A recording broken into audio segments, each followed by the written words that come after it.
책 읽어드립니다. 운을 만드는 집. 부제, 돈, 건강, 관계의 흐름이 바뀌는 공간의 비밀. 신기율 지음. 절대적으로 나쁜 터는 없다.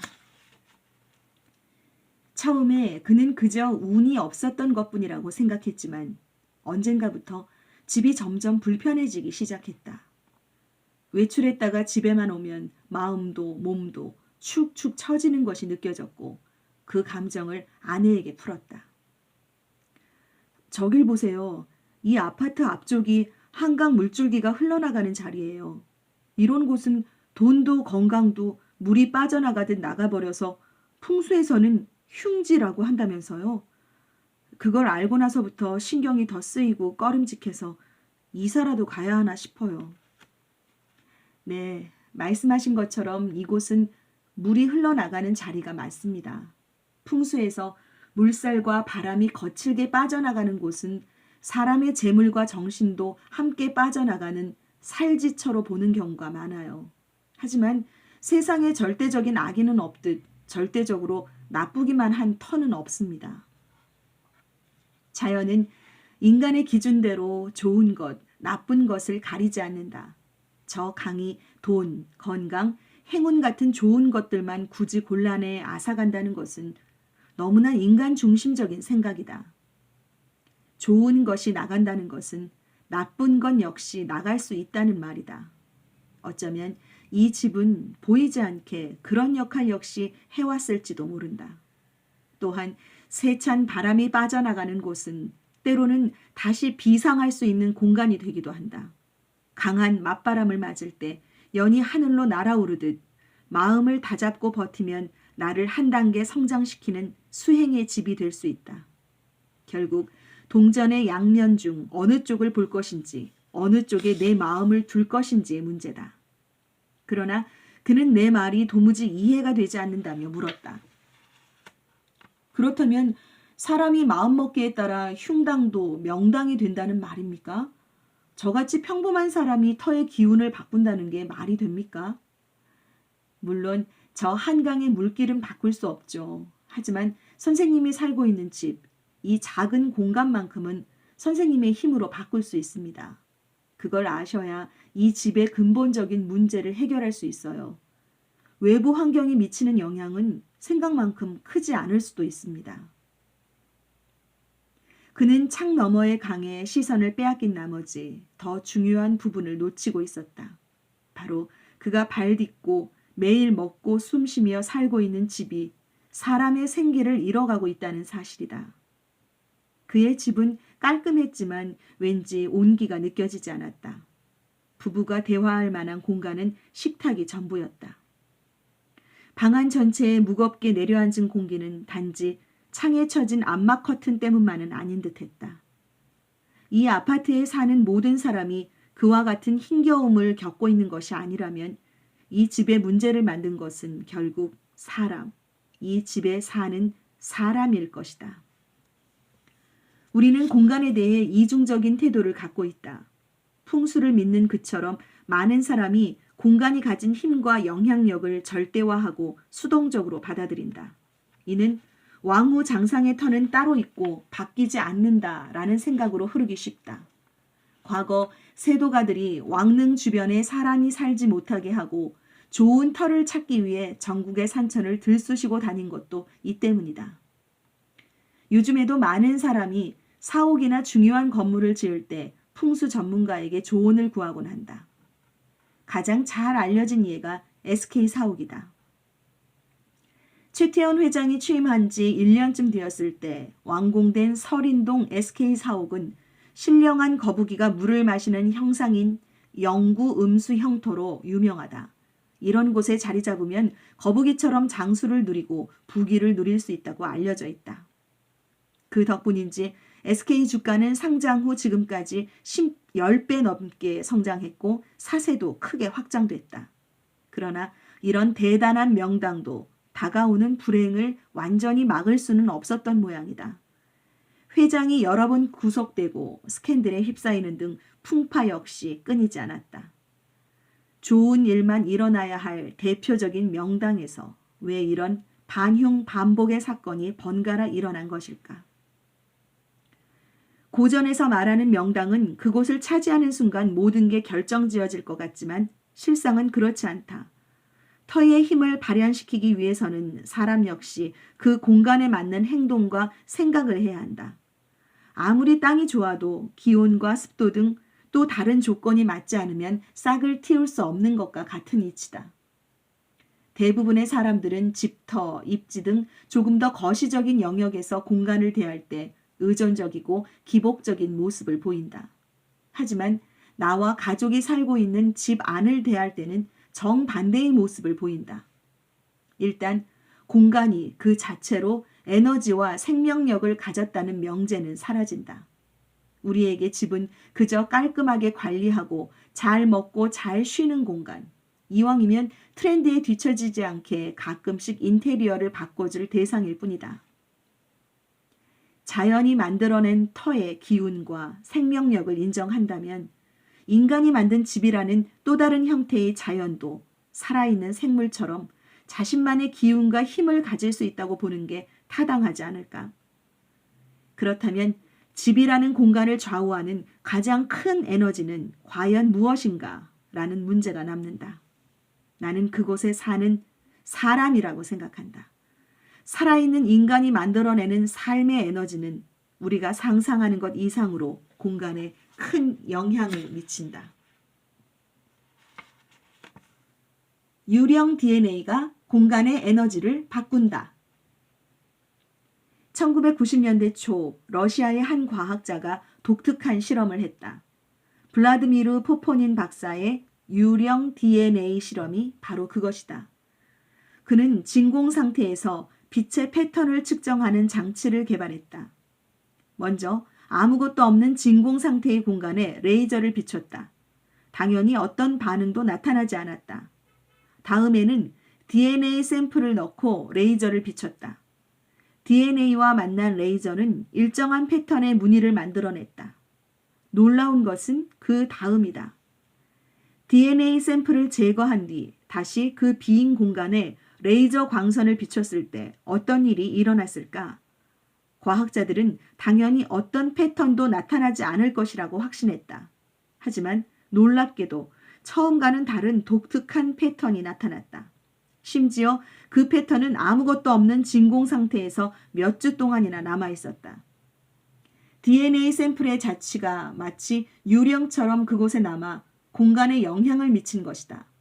포포닌 박사는 이런 현상에 유령 DNA 효과라는 이름을 붙였다. 믿기지 않는 이야기 같겠지만 사실 이런 현상은 우리 역시 일상적으로 접하고 있다.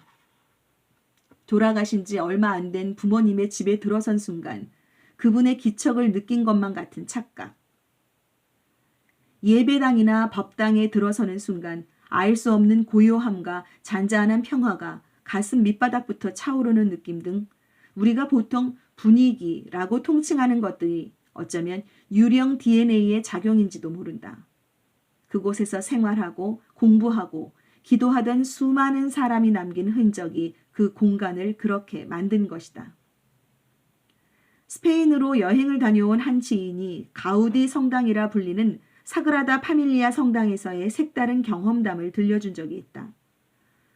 준비 없이 떠난 여행이라 아무 배경 지식도 없었어요. 그냥 성당에 들어가 혼자 앉아 있었는데 이유 없이 눈물이 줄줄 흘러서 깜짝 놀랐죠. 저는 천주교 신자도 아닌데 말이에요.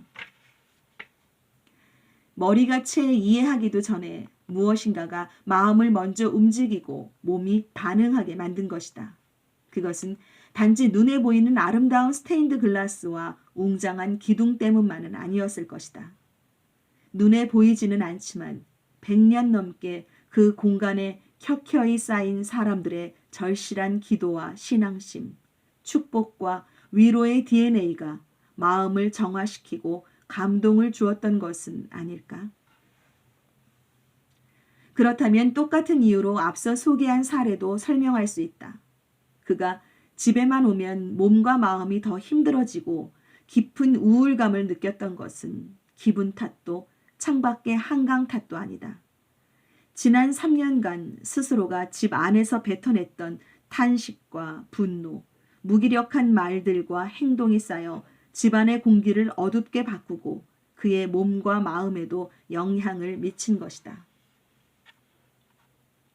누가 사느냐에 따라 터의 운명이 결정된다. 공간은 그곳에 사는 사람이 어떤 의미를 부여하고 그곳에서 어떤 일을 하고 어떤 감정을 발산하느냐에 따라 기운을 변화시킨다. 나는 그것을 공간 가소성이라 부른다. 반복적인 신체 행동이나 정신적인 활동에 의해 두뇌의 신경노가 바뀌는 것을 뇌과학에서는 신경 가소성이라고 한다. 많은 사람이 뇌는 일정 나이가 지나면 굳어버리고 고정된다고 믿지만 사실 반복되는 생각과 행동으로 변화하고 성장할 수 있다. 이는 공간도 마찬가지다. 실제로 일상에서 이런 공간 가소성을 목격할 수 있다. 줄줄이 망하던 가게가 주인이 바뀐 뒤 갑자기 대박집이 되기도 하고 보잘것없던 반지하가 유명 기업의 산실이 되기도 한다. 공간도 그곳에 깃드는 사람의 에너지에 따라 얼마든지 진화하고 성장할 수 있다. 물론 본래 그 공간이 갖고 있던 에너지 역시 무시할 수 없다. 새로 들어간 사람과 공간이 충돌을 일으키는 경우도 있다. 그러나 처음에 나와 맞지 않는 듯한 집이라 해도 내가 어떻게 가꾸고 어떤 파장을 일으키느냐에 따라 사람을 살리는 집, 즉 생지처로 거듭날 수 있다. 그것이 내가 궁극적으로 말하고 싶은 스페이스 로지, 즉 공간을 다루는 기술이다. 이는 내가 몸담고 있는 집을 나와 가족을 돕고 몸과 마음을 치유시키는 명당으로 만드는 법이다. 집의 평수나 가격은 전혀 중요하지 않다.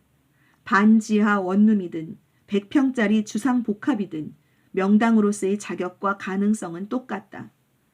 스페이스 로지는 눈에 보이는 물리적 공간이 아닌 보이지 않는 제2의 공간, 정서적 공간에 대한 기술이기 때문이다. 식품 전문가 최낙원의 저서 맛의 원리에 의하면 식품의 98%는 무색, 무미, 무취의 성분으로 이루어져 있다. 0.1%도 안 되는 향과 0.01%의 색, 단맛을 제외한 2%의 맛 성분만이 우리가 맛을 느끼는 실제 성분이라는 것이다. 하지만 그렇다고 해서 98%의 성분이 무의미하다는 것은 아니다. 그 98%가 바탕이 되어주기 때문에 2%의 성분에서 수만 가지 맛이 나는 것이다. 우리가 사용하는 공간도 마찬가지다. 벽에 바른 벽지나 페인트, 가구와 가전제품 등이 공간을 만드는 전부일 것 같지만 그런 것들은 공간을 구획하는 벽과 바닥, 거기에 얹혀진 작은 소품일 뿐이다. 공간의 에너지를 결정하는 것은 2%의 보이는 인테리어가 아니라 98%의 보이지 않는 유령 DNA 영역이라고 봐야 한다. 만약 공간의 에너지를 그대로 투시할 수 있는 놀라운 안경이 있다고 생각해보자. 그 안경을 끼고 바라보는 내 집의 모습은 물리적인 공간과는 전혀 다른 모습일 수 있다. 슬픔과 분노를 해소할 정서적 화장실을 마련하라. 우리의 공간은 대부분 크든 작든 침실과 거실, 주방, 화장실로 구성되어 있다. 그 공간의 기능이 사람의 행동을 어느 정도 유도하긴 하지만 감정과 정서까지 완전히 지배하지는 못한다. 오히려 집주인의 마음 상태에 따라 정서적 공간이 결정된다. 한강변의 그 집은 정서적 공간이라는 관점에서 봤을 때 공간의 구분이 거의 없는 원룸과도 같았다. 그가 주로 머무는 서재는 물론 거실, 주방 할 것 없이 집안 곳곳이 우울과 불안이라는 정서 하나로 어지럽혀져 있었다. 사실 이는 현대를 살아가는 우리 모두가 가진 공간의 문제이기도 하다. 일상에 지친 사람들에게 집은 그저 먹고 자고 쉬는 곳일 뿐이다. 그래서 거실에서도 방에서도 식탁에서도 비슷한 행동을 하고 비슷한 감정을 쏟아낸다. 아무리 넓고 방이 많은 집이라도 그 공간을 채우고 있는 감정의 색깔은 대부분 비슷하다. 보이지 않는 에너지 측면에서 보면 공간이 질서 없이 뒤섞여 있는 것이다. 때문에 많은 집이 명당도 흉당도 아닌 나름의 아슬아슬한 균형을 유지하고 있는지도 모른다. 이런 악순환을 끊고 내 집을 조금 더 적극적으로 나를 살리고 도와주는 공간으로 창조하고 싶다면 어떻게 해야 할까? 먼저 공간에 의미를 부여하는 기술을 익혀야 한다. 이처럼 우리는 집의 특정한 장소에 나만의 의미를 부여함으로써 완전히 다른 정서적 공간을 만들 수 있다. 특히나 우울증이 있거나 마음이 힘든 사람들에게 꼭 필요한 공간이 바로 정서적 화장실이다. 통곡의 벽을 찾는 순례자처럼 켜켜이 쌓인 슬픔을 쏟아낼 공간을 만드는 것이다. 집안에 특정한 장소를 정해놓고 그곳에서만 슬퍼하기로 자신과 약속하고 화장실에서만 볼일을 보듯 정서적 화장실에서만 부정적인 감정을 쏟아내는 것이다. 한 지인은 한동안 사춘기 아들과 극심한 갈등을 겪었다. 방황하던 아들이 자퇴를 선언하자 그녀의 인내심도 한계를 드러냈다. 아들 못지않게 그녀도 한동안 우울증에 시달렸지만 다행히 그녀는 끝까지 자신도 아들도 포기하지 않았다. 그녀가 아들과의 관계 회복을 위해 가장 먼저 한 일은 안방 베란다에 정서적 화장실을 만든 것이었다. 아들에게 분노와 원망을 쏟아내지 않기 위해 아들 앞에서는 최대한 평정심을 유지하고 풀리지 않는 감정은 안방 베란다에서만 쏟아냈다. 그렇게 감정이 북받칠 때마다 베란다에서 소리 지르고 눈물을 흘리고 나면 다시 아들 앞에서 미소 지을 수 있었다고 한다. 현명한 엄마 덕에 다행히 아들은 긴 방황을 끝냈고 모자는 둘도 없는 인생의 파트너가 됐다. 작은 다탁이 만들어낸 치유의 명당. 스페이스 로지의 기본은 내 상황에 맞게 정서적 공간을 구획하는 것이다. 질서 없이 혼재되어 있던 공간을 내가 부여한 의미대로 새롭게 배치하고 분리해야 할 것들을 따로 두는 것이다. 이를 잘 실천하면 집은 단순히 몸을 쉬게 해서 얻는 수동적 의미의 재충전이 아닌 내가 직접 코드를 꽂고 원하는 만큼의 에너지를 얻는 적극적 충전의 장소가 될 수 있다. 몇 년 전부터 알고 지낸 직장인 A씨는 소문난 워커홀릭이었다. 그녀에게 무엇보다 절실한 것은 치유와 휴식이었다. 어느 날 그녀가 처음으로 자신의 집에 나를 초대했다. 방 하나, 거실 하나가 있는 아담한 집이었는데 예상대로 그녀를 닮아 있었다. 특별한 명당도 흉당도 아니었지만 A씨처럼 기운이 산만하고 피곤했다. 그녀 역시 좁은 집이 불만이라며 빨리 이사하고 싶다는 말을 자주 했다. 그런데 1년 뒤에 다시 찾은 그녀의 집은 놀랍게도 확연히 달라져 있었다. 들떠있던 기운이 차분해지고 집안 전체에 생기가 가득했다. 그 변화를 일으킨 것은 바로 작은 다탁이었다. A씨가 주방과 연결된 거실 한쪽을 책장으로 분리해 그 안에 아담한 다실을 마련한 것이다. 다실에 있는 동안은 휴대폰을 내려놓고 차를 마시며 저 자신과 대화하는 연습을 했어요. 그랬더니 정말 피로도 풀리고 불안감이 서서히 사라지더라고요. 신기하게도 공간의 느낌이 풍성해지면서 예전처럼 좁다는 생각도 별로 들지 않아요. 환하게 웃는 그녀를 보며 문득 그녀가 12평짜리 작은 공간에 자신만의 가우디 성당을 세웠다는 생각이 들었다. 삶의 고단함을 위로하고 치유하는 공간. 자신에게 최적화된 명당을 그녀 스스로 창조해낸 것이다. 창밖의 강물은 여전히 굽이쳐 흐르고 있었다. 한강변의 집에서 나는 오랜 시간 그와 마주 앉아 공간에 대한 다양한 대화를 나누었다. 처음에 그는 스페이스 로지를 이해하지 못했지만 시간이 지날수록 이런저런 생각에 잠기는 듯했다. 실패의 기억과 에너지로 가득한 집은 떠나는 것도 나쁘지 않습니다. 그러나 제가 볼 때 선생님은 새로 이사한 집에서도 단점을 찾아낼 가능성이 커요. 선생님 자신이 바뀌지 않는 한 이런 일은 얼마든지 반복될 수 있습니다. 은퇴라는 큰 변화를 겪었다면 가장 익숙한 공간에서 변화에 적응 기간을 갖는 것이 좋다. 편안하게 기댈 곳이 없으면 사람은 다급한 마음에 엉뚱한 선택을 하게 되고 무리수를 두게 된다. 그리고 그 선택은 고구마 줄기처럼 줄줄이 어긋난 선택을 하게 만든다. 그럴 때 사람들은 본능적으로 자신의 고통을 투사할 대상을 찾는다. 비록 그것이 완전한 진실이 아닐지라도 말이다. 결국 그는 이사 대신 다른 선택을 했다. 그는 창업을 준비하는 청년들에게 무료 컨설팅을 해주고 있다며 한결 밝아진 목소리로 자신의 소식을 전했다. 우울함과 분노를 토해내는 것밖에 할 일이 없던 그의 공간. 그곳에서 그는 어느새 거친 물살에도 떠내려가지 않는 법을 알게 된 것이다.